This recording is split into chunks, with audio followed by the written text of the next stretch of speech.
Welcome, welcome, welcome. It is Friday, March 23rd, 2018. This is the Black and Intellectual live stream. Man, it has been a long week, but another week is in the books. And I'm going to try to make this as easy as possible, today's show, because I'm only talking about one thing today, and that's because this is a story that I didn't want to break up into.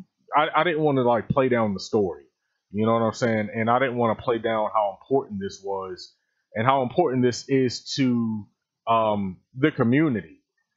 And I was going to talk about Facebook. I was going to talk about Cambridge Analytica a little bit more, but I was like, you know what? No, I'll save that for another day, because this is the continuation of a problem that we've been talking about for some time now. And I'm just going to try not to get, a little too animated, because when I was researching this story, I said mentally to myself, okay, yeah, let's just talk about this. Let's talk about the story itself, and let's talk about the issues. And so let's talk about what happened. So, of course, obviously, I'm referencing the murder by the state, of Stephon Clark. And there was a pretty big protest in his name. And I said, you know what? No, this is going to be the topic of today's show, and this is the only thing I really want to talk about, because this is the only story that I'm really super passionate about today. So in preparation for today's show, I came across a quote from Franz Fanon on my Twitter feed that I want to read to everybody, and it's about cognitive dissonance. And keep this quote in mind as I go over today's story. Just keep this in mind, and I'm about to read it to you right now. It says, quote, "Sometimes people hold a core belief that is very strong. When they are presented with evidence that works against that belief, the new evidence cannot be accepted. It would create a feeling that is extremely uncomfortable, called cognitive dissonance. And because it is so important to protect the core belief, they will rationalize, ignore, and even deny anything that doesn't fit in with that core belief." Unfortunately, when we talk about police brutality, when we talk about issues of state violence and state repression and oppression, there is a major element of cognitive dissonance that prevents a lot of people within the United States from being able to acknowledge and deal with the problem. And when you look at, and I'm not saying state violence is the only issue where you will find cognitive dissonance. You'll find it in a lot of issues, not just this issue. But this is why societies um, fail at fixing their problems. And not only do societies fail at fixing their problems, the problems actually become worse. And it oftentimes requires some sort of uh, major calamity or major outcry, or something really bad has to happen before people sort of get out of this mindset, get rid of this cognitive dissonance, and they start using their brains and start actually making decisions, political decisions and economic decisions based on the threat at hand. Okay. People don't do that when it comes to state violence and police brutality. You have a lot of people who just go along to get along and believe whatever they want to believe when it comes to people being murdered by the state. So what actually happened? What are the details behind Stephon Clark's murder? So let me break it down for you. This past Sunday night on March the 18th, the Sacramento Police Department was called to the scene after a neighbor reported seeing someone breaking into cars and busting windows. Okay, so in the helicopter footage, because a helicopter showed up for some reason, because you need helicopters when you're dealing with somebody, busting car windows.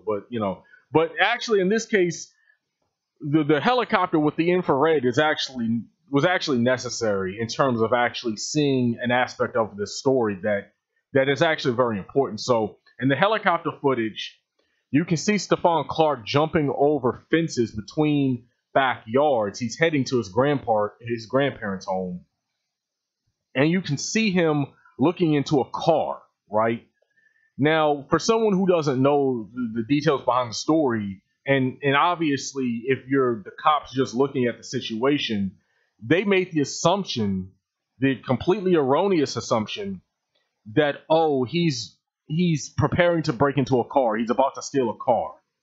Okay.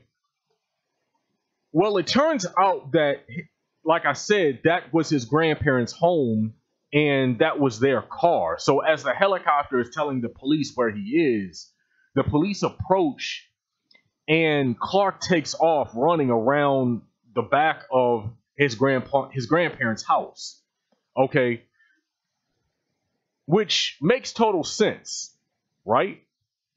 Many people would run if they saw cops approaching them antagonistically, like as you clearly see in the footage, as they approached him. It was very it was not it wasn't an approach where they were trying to get information. It was an approach of, okay, let's shoot first and ask questions later. And I can say that because that's what happened. You know what I'm saying? So a lot of people might say, well, you don't know what they were thinking at the time. Well, I know what they did. I know what they did, and I know that they didn't, before they started shooting, they didn't stop and ask him any questions. If they had done that, then Stephon Clark wouldn't be dead right now. Okay, so many people would run in a situation like that. They did not identify themselves either, by the way. That has also come out. So they didn't say, oh, we're the Sacramento Police Department. They just started chasing after him. Okay, and so he ran around his grandparents' house. He ran to the back, and I'm really trying not to get upset, 15 minutes into the stream, because that's where I'm going with this. I'm already feeling my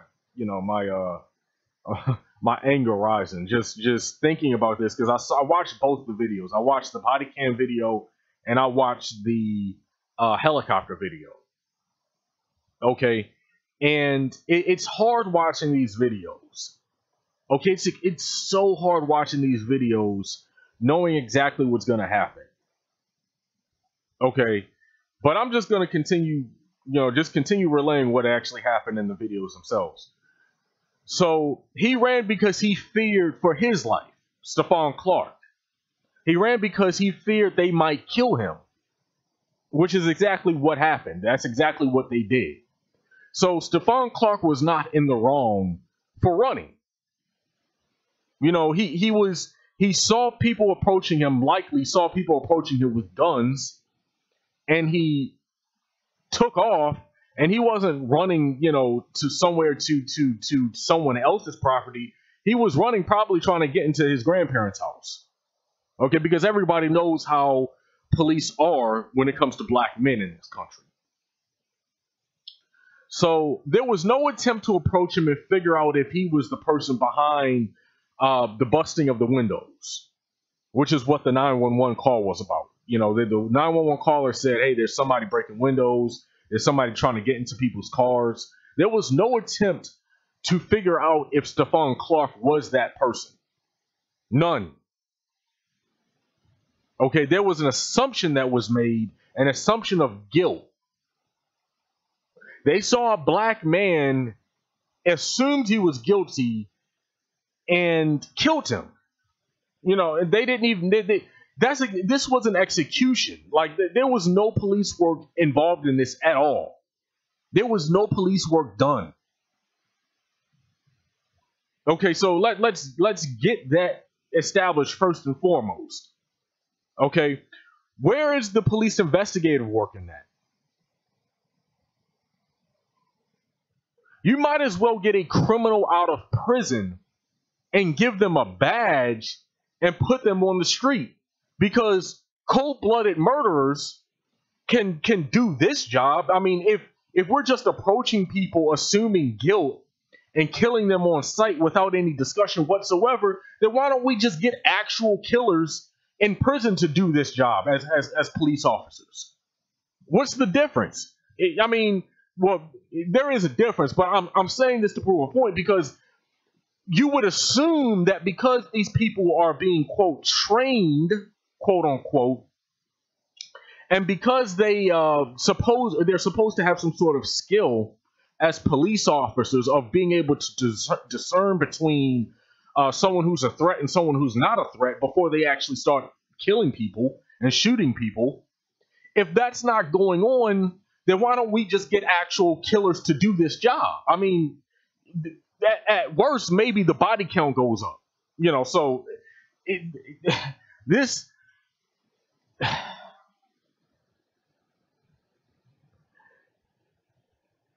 We need to just start training inmates to join the police academy. If that's the extent of the police work that American society is co-signing. Because what's happening right now in this country in many situations involving black men is not police work. There isn't a damn thing investigative about it. Okay, there's no surveying of the situation. None of that. The same thing happened with Tamir Rice. Somebody called the cops, said they saw somebody with a gun. It was a toy gun, but the cops wouldn't have known that, because as soon as they showed up, they shot a child. Like this, where's the police work involved in this? It doesn't exist. Then, like fools, they start screaming, "Show me your hands," after they've shot him 20 times. So there were 20 shots fired. 10, because at first there were just 2 police officers on the scene. You would have more who would show up in a few minutes, but originally, in terms of the police who actually did the killing, there were 2 on the scene.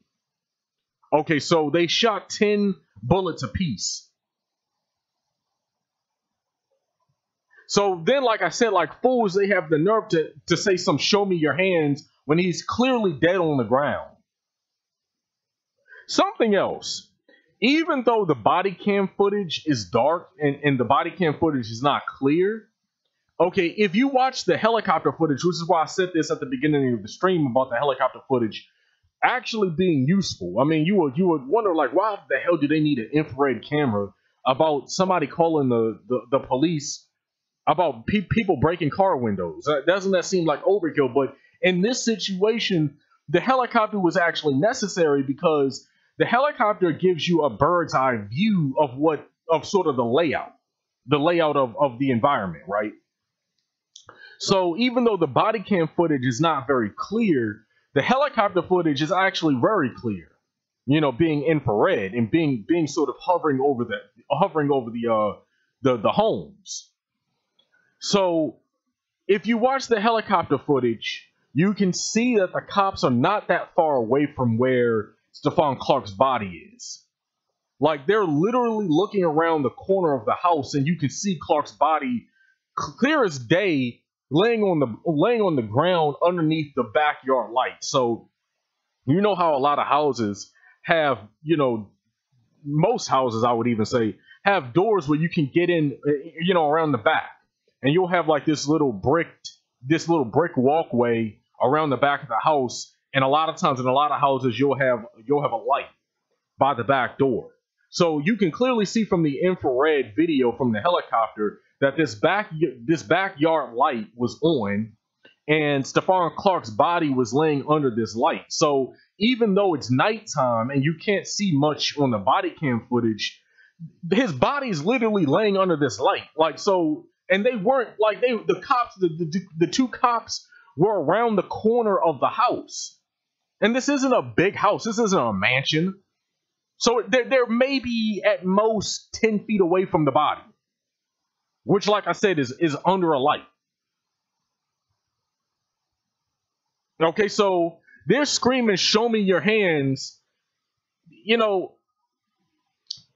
They're putting on a show.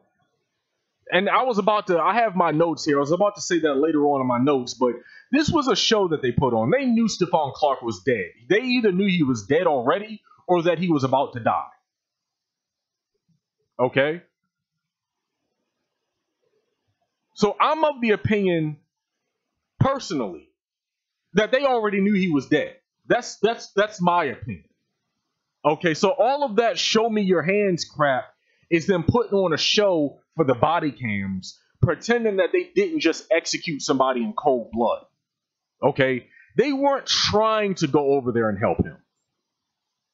They did not make one attempt to go over there and see, okay, is he still alive? Let's figure out if he's still alive, we might be able to save him. None of it. So don't fall for that BS. They watched Stephon Clark bleed out and waited for backup. And when the backup came, so there were like several waves of backup. The first backup was like maybe 2 or 3 other cops after they had already shot Stephon Clark. A few other people showed up, but they're still cowering like a bunch of cowards around the corner of the house. So you're 4 or 5 cops deep, okay, and a few feet away, like I said, from the helicopter footage, no more than maybe 8-10 feet away. You clearly see his body. You clearly see he's not moving. You're like 4 or 5 cops deep, but you're gonna stand there and look at him like you're stupid.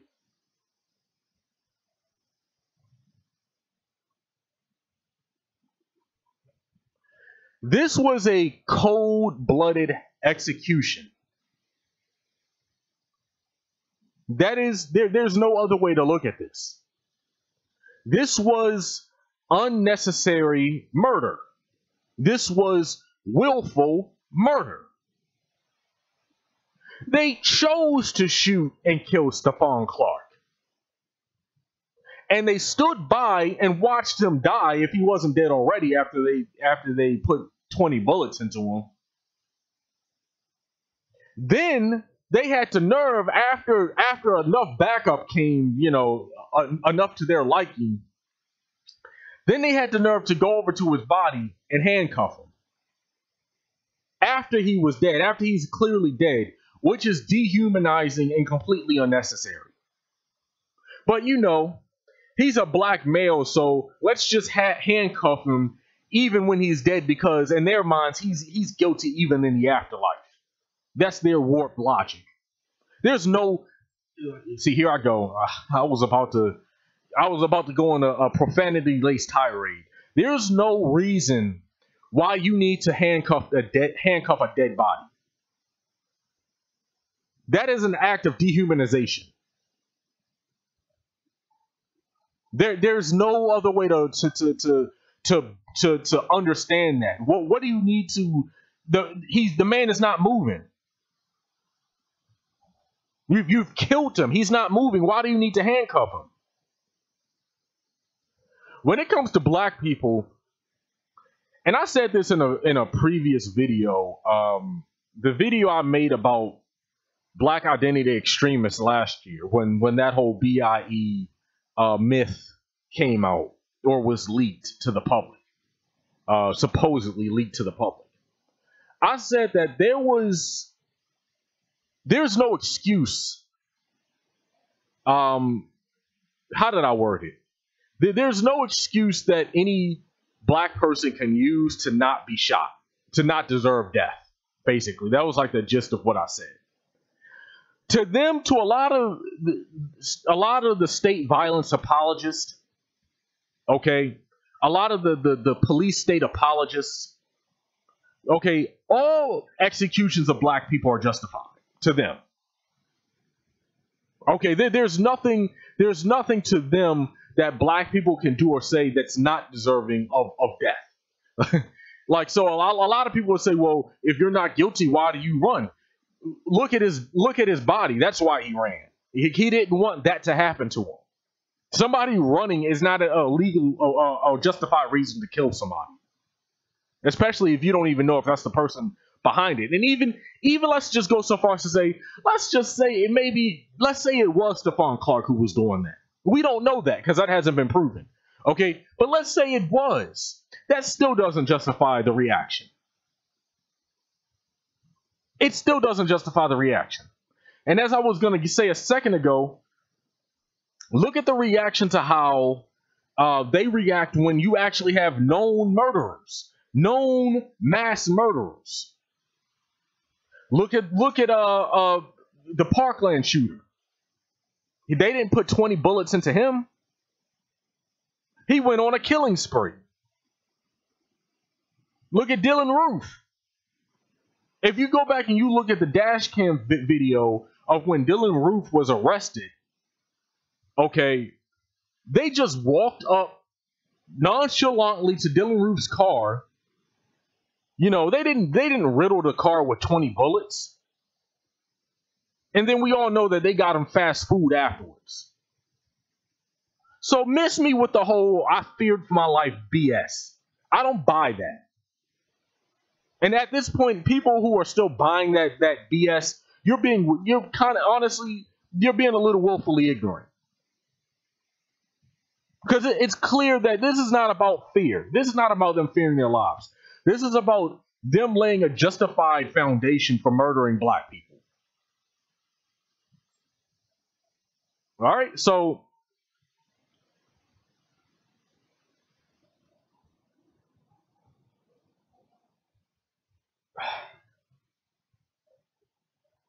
they can use any excuse that they think of to murder black people. Any excuse in the book. Okay, and you have a whole chorus of people in American society who have a lot of cognitive dissonance, okay, who do not want to believe the truth, okay, who will buy into whatever they say. You have the media who will regurgitate whatever they write or whatever the police department says. And that's if they even cover the story at all. So something else. I do not give a damn about how hard their jobs are. I want to get that out there first. Well, not first and foremost. I want to get that out there so people know where I stand on that particular issue. I do not care about how hard their jobs are. I do not care. That is not my prerogative. I'm so sick of hearing that after every shooting. Oh, well, you know, the cops have a hard job, so we don't have to do anything. Firefighters have hard jobs. Fighting fires and going into burning buildings is not an easy job. Okay, that is a very hard job. We don't allow firefighters to burn down homes they don't like because their jobs are hard. Okay, that's crazy talk. And it's crazy even thinking about a society that would allow that to happen. So if you think it's crazy to allow firefighters to burn down homes that they don't like, why don't you also think it's crazy for police to shoot people for completely baseless reasons and based on assumptions and racial biases. It's the same damn thing. That is not an excuse. If you can't handle the job, find employment elsewhere. Don't come to us talking about how hard your job is. If you can't handle the heat, get the hell out of the kitchen, as the saying goes.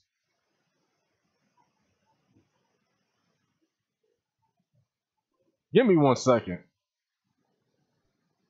I'm going to share this video. Man, I'm trying hard to keep my composure. But it's not the easiest thing to do when in the situation right now in America. We have to call this what this is. It's modern day lynching. You know how, like, in the 20s, in the 30s, when they used to lynch black people for no reason really whatsoever, and even a lot of times when they tried to gin up some sort of quote explanation, okay, for why they had to kill a black person, there's no justification for anything. So for instance, Emmett Till, right? Emmett Till was lynched. He was bludgeoned. He was tortured. Why? Because he whistled at a white woman? That was their explanation. Now the explanations today are only marginally better.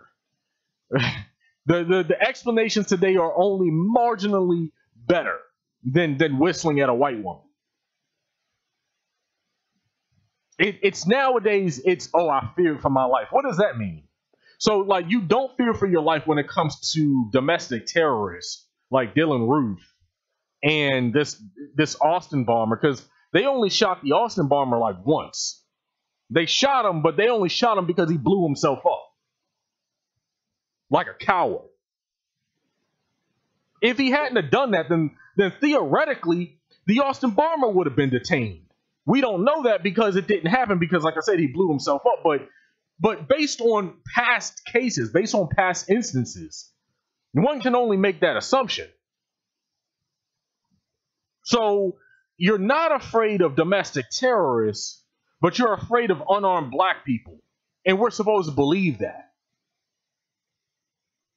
You can believe it if you want to be willfully ignorant.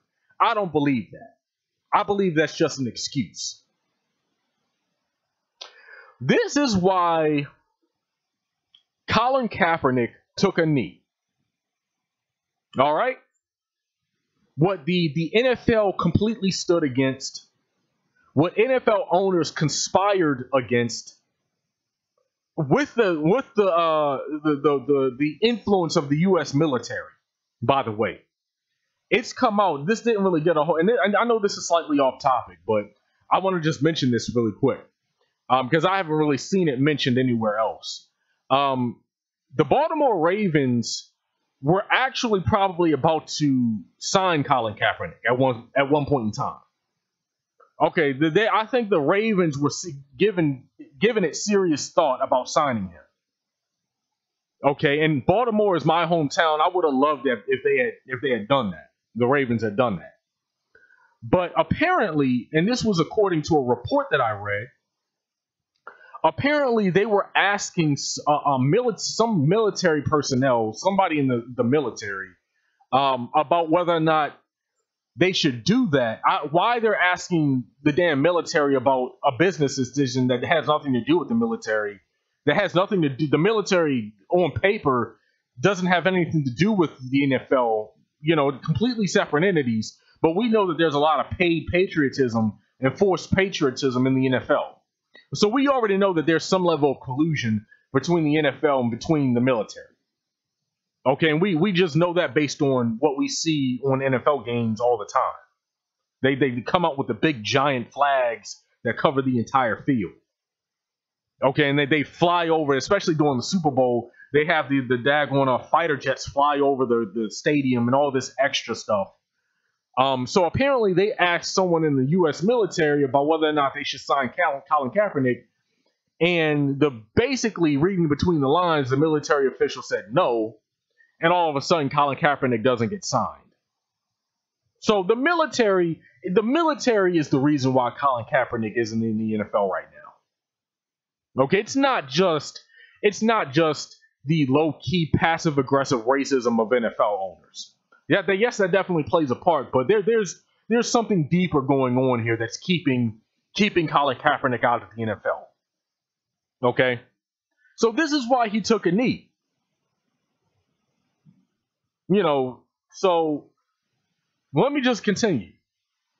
There are a lot of people in America, mostly on the right, okay, who will hear this story and in their minds assume Clark did something deserving of death because many Americans have conditioned and indoctrinated themselves with the belief that whenever a black man is accused of something, then he's by default guilty. Okay, innocent until proven guilty is not always a belief extended to black men and even a lot of black women. And a lot of people will never admit that this is how they really think. Okay, they'll like, even when it comes to the flag thing and kneeling, okay, they don't say we are against this because we don't care about black people being killed. They know not to say that. In the back of their minds, that's what they're really thinking, but they're never going to actually admit that. They're never going to actually admit that they are comfortable with black death. So what they do is they fabricate these alternate theories, these alternate explanations. Okay, so they say, so one of the first things they do is they don't give black people the credit, and they don't give black people the ability to have our own narrative around why we do things. You see this with Black Lives Matter, and you see this with the kneeling. They completely ignore why black people do the things that we do because they don't want to acknowledge the oppression that black people face in this country. It's very insidious when you really think about the psychological, really essentially psychological operations, the psyops that are ran against black people in this country by the state. Okay, and so the agenda to misrepresent what kneeling is actually about and say, no, it's about disrespecting the troops. We're not saying anything about the troops. The troops have absolutely nothing to do with this. The veterans have absolutely nothing to do with this. This is about the murder of black people. Okay, point blank, period. This is about the murder of black people. But they change the subject and they make their entire basis of the discussion around what they want the discussion to be about, not what black people actually say the discussion is about. Okay, you see this even when it comes to the protesting against police brutality. Okay, when it comes to the protesting against police brutality, they say, "Oh, what about black on black crime?" We're not talking about that right now. No black people and there are actually a lot of black people who are against black on black crime. Most black people, the vast majority of black people, protest black on black crime. Do you know how many black organizations are in Chicago and in Baltimore trying to do work on the ground in the communities? Just because y'all don't want to acknowledge that these groups are there trying to do that work doesn't mean that they don't exist. And it doesn't mean that people in the community are co-signing black on black crime. But you see, they use these diversions to throw off the discussion and to make the discussion about something else. So they don't have to acknowledge what black people, the all-out assault that black people are facing in this country by the state. Because they low-key co-sign it. And they're comfortable with it. And they don't have a problem with it. So, let me continue. Where was I? I lost where I was. Give me 1 second.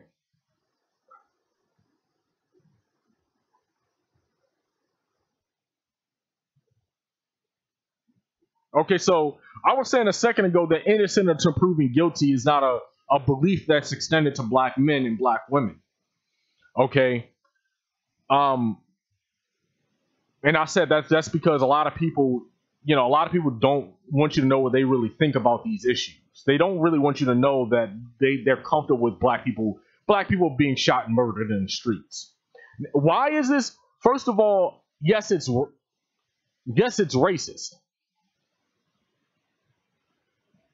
It's completely racist because a lot of the people who are dismissive about these issues don't think of white men this way and white perpetrators this way. And we know this because we can see how differently society reacts when it's a white domestic terrorist versus an unarmed black person.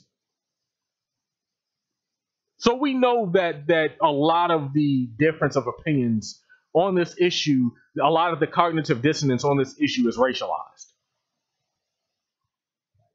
Look at how, and think about this for a second. Just think about the difference in the reactions. Think about how the media, for instance, reacts to white terrorists like the Parkland terrorists and the Austin terrorists, which I mentioned a second ago. They're literally calling the Austin terrorist, quote, a troubled young man. They're calling him that in the media. And that's even how law enforcement is describing him. Does anybody know if Stephon Clark has been called a young man yet? By the police or by the media? To be honest with you, I haven't looked. But I wouldn't be surprised if no, that hasn't happened yet.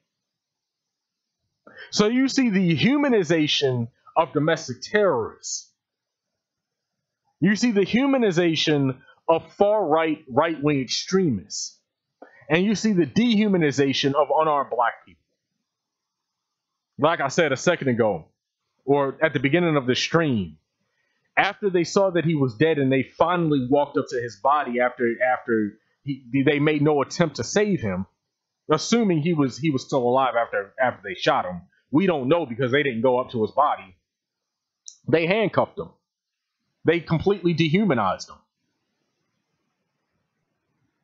It is the humanization of white supremacy and the dehumanization of black, freedom, just black people in general. This country is so warped. It's mind-boggling, like how warped a lot of things in this society are. Like it's mind-boggling.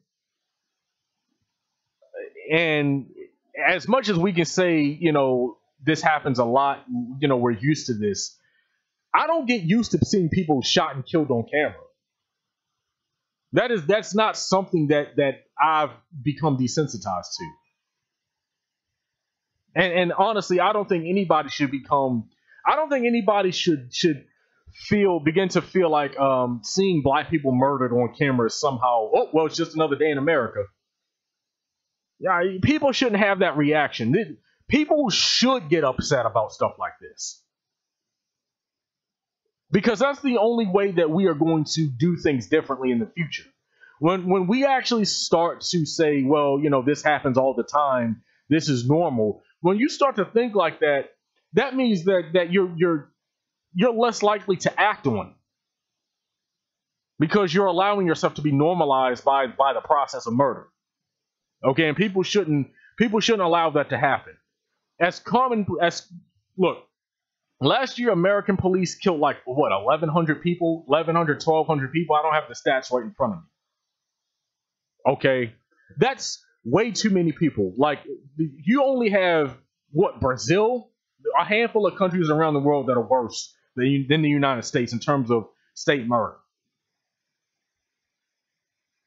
And yeah, in Brazil, it's almost quadruple, double, triple, or quadruple the numbers in America. Okay, but if you compare the United States and the number of people that the American government, the American state kills within our borders, the U.S. government and these agents of the state, have killed more people, and killed an equivalent number of people, if not more people, than soldiers who have actually been killed in Iraq and Afghanistan. Just think about that for a second. Like, just think about how this is a stretched out war zone almost. The United States has killed enough people to be comparable to a war zone. I don't think people realize how bad it is. Or maybe just some people just don't care, whichever one it is. So, not to mention, they never seem to be afraid. Okay, so I mentioned that already. I mentioned that a second ago. So let me go to the protest that happened recently. There was a protest, and I support that. They blocked the entrance to, and this was organized by the Sacramento chapter of Black Lives Matter. And there might have been other organizations that were involved, but I know for a fact the Sacramento chapter of Black Lives Matter helped to organize the protest. And I support that. I'm completely supportive of that. You have people who say protesting doesn't solve anything. And look, I will admit that the state has gotten to a point where they don't give a damn about people not liking what they do. And this isn't just about state violence. This isn't just on the issue of state violence. This is about a lot of issues. Gun control, okay, climate change, okay, mass incarceration, a lot of gender issues. Like, the American state is so corrupt that they don't care. A lot of these politicians do not give a damn. I'm not going to say all of them don't, but a lot of them are very complicit, and we got to be honest about that. You have a lot of people in the media who are complicit, which is why at this point, every single show, every single live stream that I do, I emphasize the importance of independent black media. Speaking of which, what they do care about is black people challenging their false narratives, because that's how they manufacture their lies. So it's not so much the protesting that bothers them, especially like if it's from black people, that does bother them. They don't like that. But even it's not so much the protesting as much as it is the organization around the protesting and how the protesters change these false narratives. So that's when protesting does have an effect, if not a small one.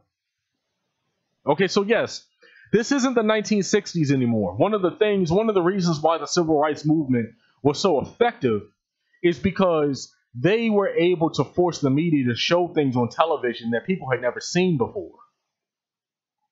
And not to mention, you had an administration, the Kennedy administration, and then the Johnson administration after Kennedy was assassinated.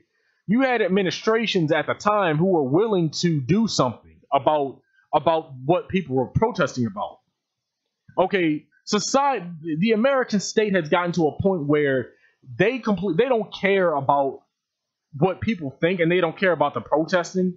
And the media has realized that showing this stuff on television actually does force change.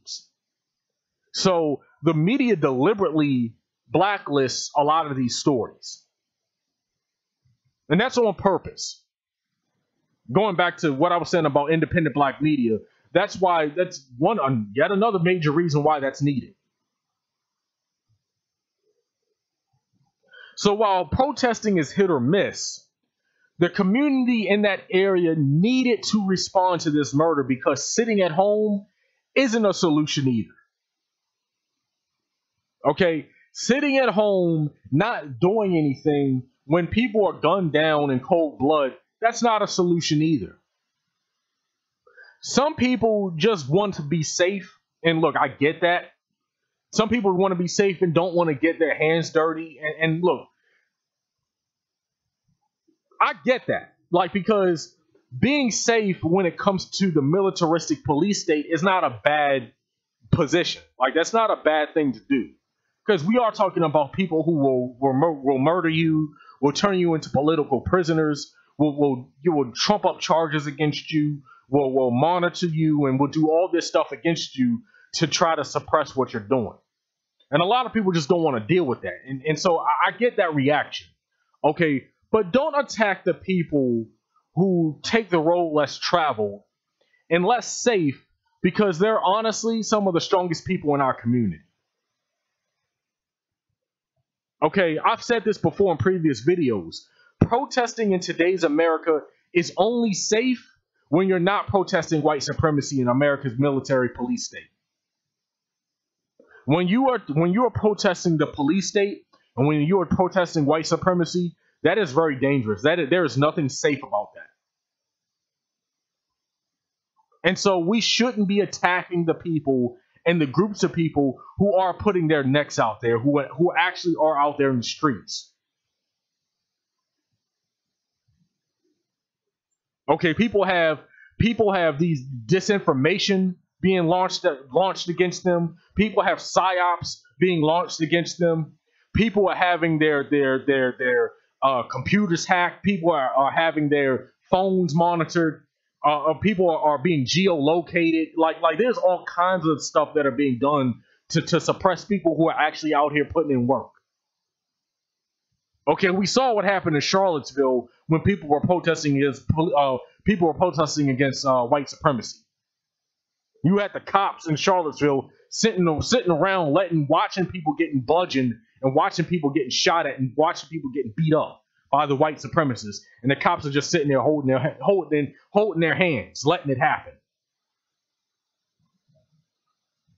And they didn't actually move in until another domestic terrorist what happened to that guy? I don't even know what happened to him. I think he was apprehended. Was he not? They didn't murder him, if I remember correctly. So even in Charlottesville, that they didn't even move in and shut all of that down until Heather Heyer was murdered. It took an act of domestic terrorism for the police in Charlottesville to act.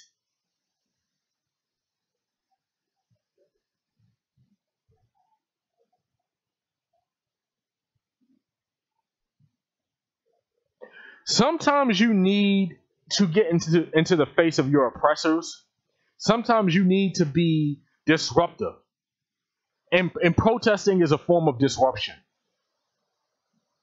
I'm not saying it's the perfect tool. I'm not saying it's the only tool. I'm not saying we shouldn't do things outside of protesting, like supporting black businesses and forming co-ops and circling the black dollar in the community. We can do all of that stuff. I'm not saying all of those things shouldn't be done. Okay, and I'm not saying protesting is the be-all, end-all. Okay, but in times like this, there needs to be a response from the community. And protesting is the quickest, easiest way of doing that. So I'm supportive of the people who are out there blocking the Sacramento's game. Blocking traffic in the street, honestly, is not safe. But if people want to do that, I support people who do that, who get out in the middle of the street. Because right now, we're in an era right now where people are wanting to run people over with their cars. That's happened on a couple of occasions. I can't remember what city it was in, and I can't remember what murder it was after. But there was a major murder. There was a major shooting, and then there was some protest afterwards, and there was a guy who ran through a bunch of people at that protest, and you saw people jumping on top of the car and everything like that. And then, of course, like I said, you had the incident in Charlottesville. Okay, so standing in the middle of the street, that is not safe. One of these nutcases could easily try to run people over. But that's the whole point. That's why they do it.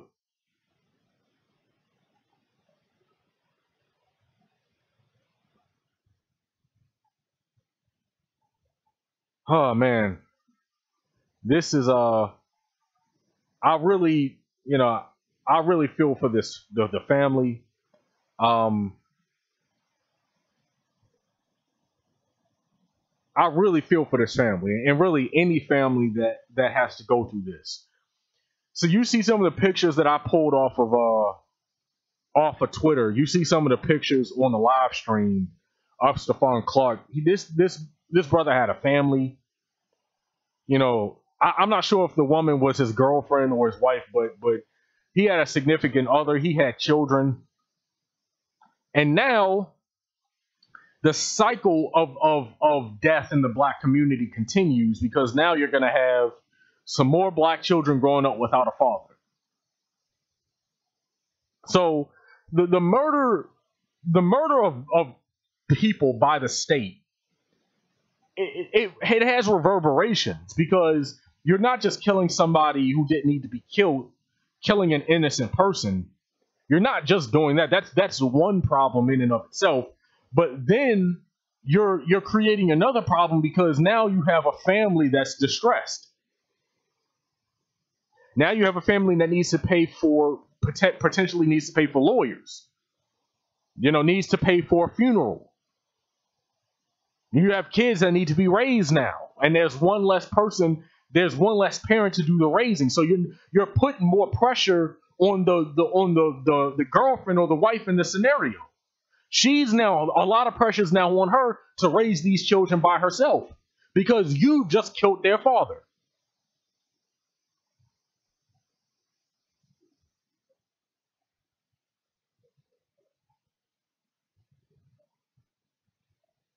So before I end this video, man, this y'all wouldn't believe what's going through my mind right now. Like, honestly, like, in terms of stuff that I really want to say, I'm really biting my tongue heavy right now. I'm biting my tongue so hard that my mouth could be bleeding. like on some real ish. Like, I'm there's a lot of stuff that I could say that I'm not saying. And you can just read between the lines on that one. You know what I'm saying? There's certain things that I have to keep to myself. You know what I'm saying? Because we're in a very dystopian world right now in the United States. Very dystopian. Okay, so the title of today's stream is Stephon Clark murdered in Sacramento and the legalization of lynching. So I've mentioned how these murders of unarmed black people without due process, I mentioned how these are modern day lynchings earlier in the stream. Let me, before I end the stream, I've mentioned this article. Really, it's a study, but there were a number of articles written about this from a UN report from 2016. Okay, let me read to you the title of the report. This is from the Human Rights Council. Okay. Report of the Working Group of Experts on People of African Descent on its mission to the United States of America. Okay. Racism, racial discrimination, xenophobia, and related forms of intolerance follow up to an implementation of the Durban Declaration and Program of Action. Okay. And like I said, this was from the Human Rights Council. One thing that they don't do, and this isn't from the study, one thing that they don't do when it comes to the independent black media, we have to establish and we have to harp on the fact that these are human rights violations. This is beyond civil rights, right?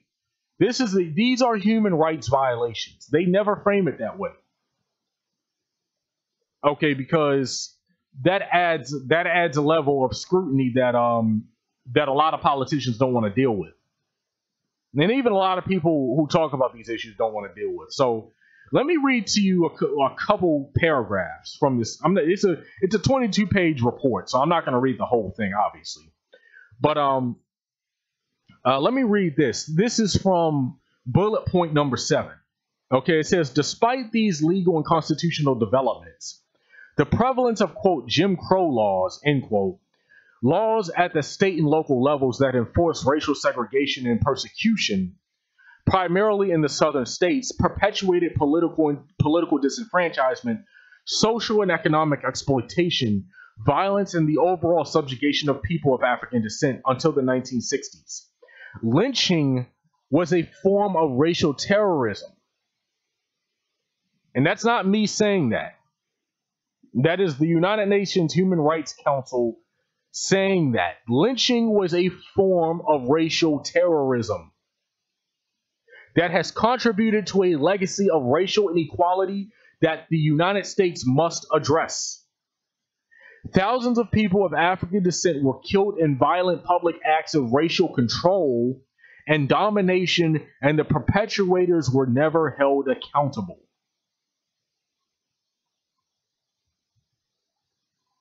Skipping to bullet point number 68. Okay. Keep what I said a second ago about what they said about lynching as racial terrorism in the past. So let me continue. Despite the positive measures, the working group remains extremely concerned about the human rights situation of African Americans. In particular, the legacy of colonial history, enslavement, racial subordination and segregation, racial terrorism, there's that term again, and racial inequality in the United States remains a serious challenge, as there has been no real commitment to reparations and to truth and reconciliation for people of African descent. Contemporary police killings, check this out, listen to this. Contemporary police killings and the trauma that they create are reminiscent of the past racial terror of lynching. Impunity for state violence has resulted in the current human rights crisis and must be addressed as a matter of urgency.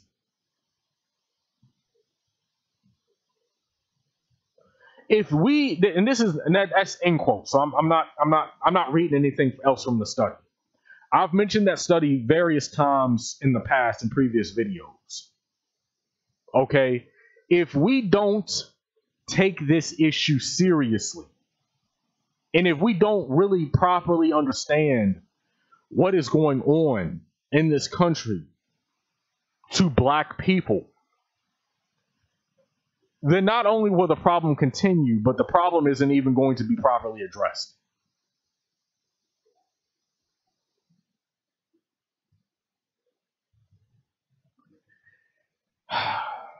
This is some way to end the week. And all I can tell people is just to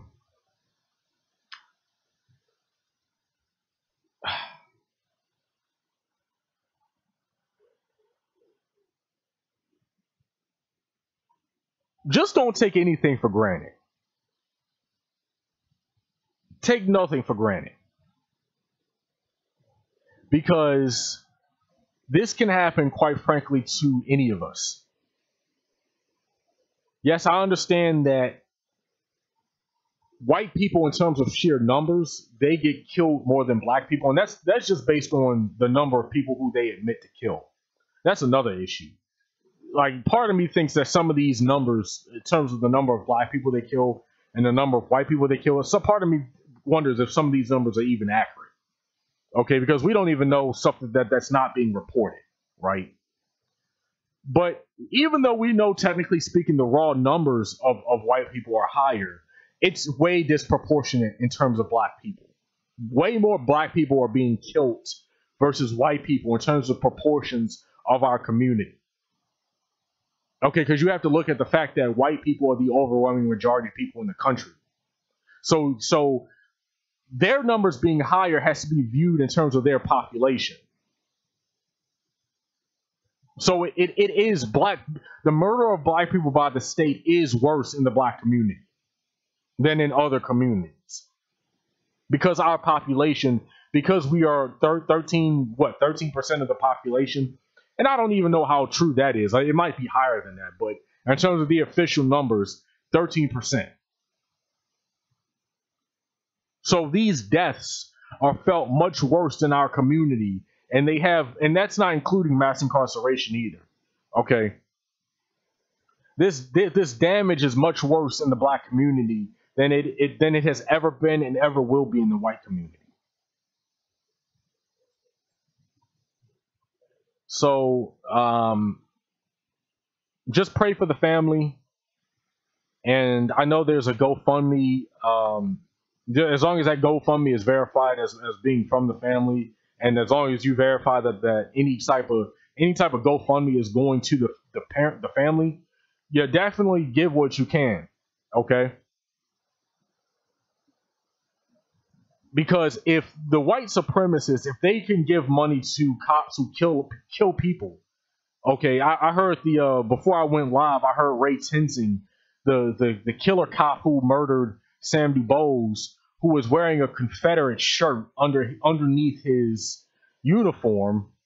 He just got $300,000 in back pay. That's how sick and warped this country is. So if they can get hundreds of thousands of dollars from murdering people, then we should be able to help out these families when these unjustified murders occur in the community. So that's all I'm gonna say about this today. I look forward to see what's gonna happen in the coming week in Sacramento, and so I want everybody to just just stay safe, just be mindful of what's going on in the United States of America in 2018. All right. So that's going to be it for today's show. I will be back Monday, probably around 12:30. I'm liking 12:30 a little bit more than 12. Probably around 12:30. I'll be back on Monday. Do my shows Mondays, Wednesdays, and Fridays. And if that changes in the future, I will let you guys know. Because my schedule might actually be changing next week. But if it does change, I will say something about it. And follow me on Twitter @_blackintellect. Follow my blog, www.blackandintellectual.com. And that's it for today's show. Have a nice day.